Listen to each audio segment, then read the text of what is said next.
I've made the same mistake my students make. No, I did not confuse present perfect and past simple. I can say from my personal teaching experience that the biggest mistake in learning a foreign language goes far beyond grammar or lexical inaccuracy. So what was that? Well, I decided to go online. And of course, I got excited with planning my week like crazy. Texts, videos, ideas were swirling in my head. And I got tired. My big mistake part 1. I didn't think my actions through. I got carried away and overwhelmed with the feelings I had in the beginning. I thought it would remain this way. Well, it didn't. 5 months later, actually I'm surprised it took me only 5 months to get to complete burnout. But 5 months later I took a break, with no time limits.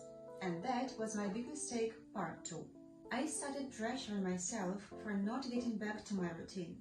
Sounds familiar, doesn't it? And that caused my anxiety to skyrocket. So my big mistake, part 3, was that I stopped even trying. What for, if I have already missed so much? I fell for the same pitfalls my students did. And I remember tips I've been giving them all the way. Now I could use them myself. So, how not to give up learning a language, or whatever process you would like to start? Start with an achievable goal and plan. In the first place, it doesn't have to be a SMART-based one, but it has to be relevant for you.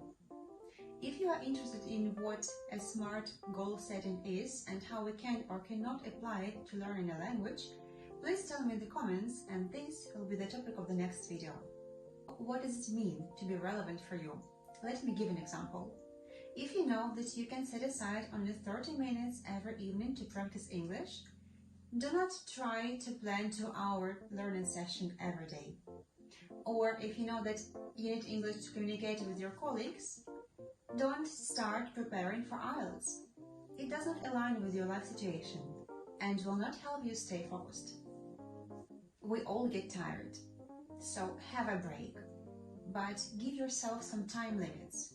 Yeah, it will cost you some efforts and willpower to actually get back to your learning process as soon as your time off comes to the end. Don't beat yourself up for anything. If the strategy you have chosen doesn't work, change the strategy.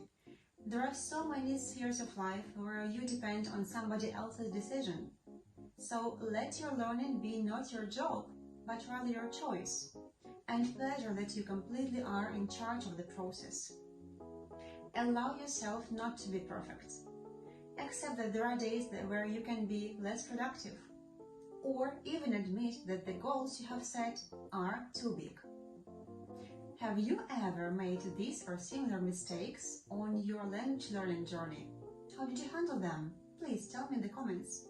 And don't forget to subscribe not to miss other learning tips and strategies.